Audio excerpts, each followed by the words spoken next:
नागपुर में पिछले वर्षों की तुलना में इस वर्ष पीओपी की गणेश मूर्तियों को लेकर बेहतर जनजागृति दिखाई दे रही है।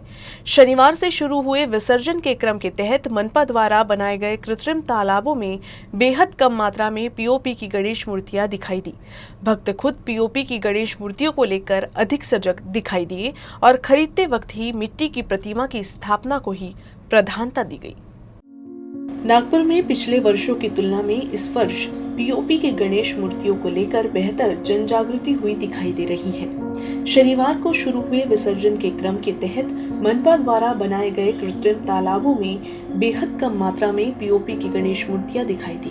भक्त खुद पीओपी की गणेश मूर्तियों को लेकर अधिक सजग दिखाई दिए और खरीदते वक्त ही मिट्टी की प्रतिमा की स्थापना को ही प्रधानता दी गई। हमारे यहाँ तो ऐसा है कि ट्रेडिशन ये है कि मिट्टी की मूर्ति लेते हैं हम, जिसपे ऑयल पेंट भी ना हो, नेचुरल कलर हो और सिंपली मिट्टी की लेते हैं। ये सालों से ट्रेडिशन है हमारे। मूर्ति मिट्टी की होती, पहले बार से अपने आप में यही बताया गया है कि मिट्टी की मूर्ति की हमने पूजा करना है। जैसे अपन पानी में डुबोते हैं उसको, तो उसके इंग्रेडिएंट जो मट्टी है वो अलग अलग निकलना चाहिए। वो जो पीओपी की मूर्ति रहती वो डिज़ोल्व तो होती नहीं पानी में, तो वो ठीक नहीं लगता दिल को। कुछ भक्त ऐसे भी मिले जिनके लिए मिट्टी की गणेश प्रतिमा को स्थापित करने का महत्व सिर्फ पर्यावरण के संरक्षण के लिए ही नहीं बल्कि धार्मिक भी है।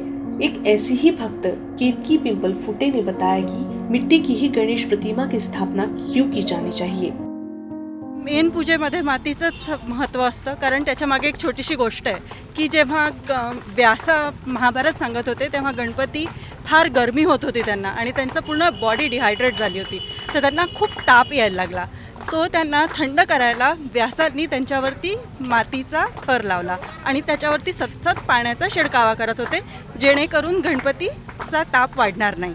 आणि मग जेव्हा महाभारत लिहून पूर्ण झालं तेव्हा त्यांनी तो गणपतीच्या अंगावरचा मातीचा थर काढला आणि विसर्जन केला।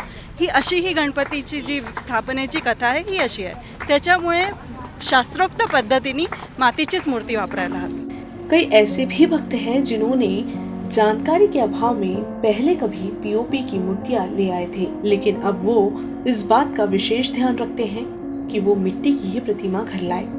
दोनदा आम्ही फसलो मातीची म्हणून त्यांनी सांगितलं आणि निघाली ती पीओपीची। जेव्हा आम्ही विसर्जन केलं तेव्हा ती तरंगत होती, तेव्हा आम्हाला खूप वाईट वाटलं। पण आम्ही 2 वर्ष झाले मातीची मूर्ती घेतो, त्याच्यामुळे 2 वर्षापासून ती व्यवस्थित अगदी मातीची मूर्ती थोडी महाग मिळते, तरी आम्ही त्याला प्रिफरन्स देतो मातीची मूर्ति घ्यायला।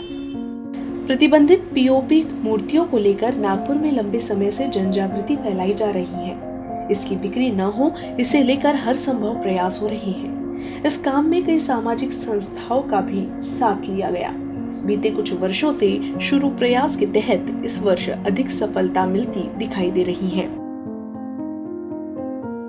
मतलब अब तालाब में विसर्जन हो ही नहीं सकता और इसके कारण बहुत सारे कृत्रिम तालाब लगाए गए हैं, यहाँ पे भी लगाए गए हैं।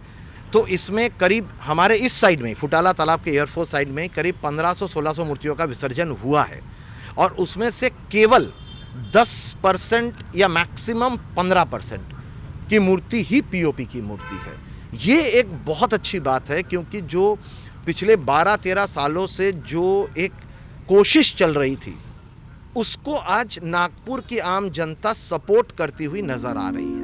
मनपा ने जिस तरह की निगरानी मूर्तियों की बिक्री के दौरान रखी थी, उसी तरह की निगरानी विसर्जन के दौरान भी रखी जा रही है। शहर के सभी तालाबों में मौजूद मनपा कर्मचारी मूर्ति, उसके प्रकार और उसका विसर्जित करने वालों का डाटा तैयार किया जा रहा है। त्यांना आमच्या NMCच्या NDS वाल्यांनी आमचे जे स्वास्थ्य निरीक्षक वरिष्ठ जे झोनल ऑफिसर सहाय्यक आयुक्त यांनी एक मोहीम चालवली NDSच्या माध्यमातून। जागोजागी मग त्या एरियामध्ये जाऊन त्यांनी त्या मूर्त्या चेक केल्या। मग मूर्ती ज्यांना समजते त्यांना ते सेपरेट त्या माणसांना बोलवून चेक करून मग ते बंदी घातले। आम्ही काही पकडले, तर मग त्या दृष्टीतून आता त्या मातीच्या प्रमाण जास्त वाढत आहे।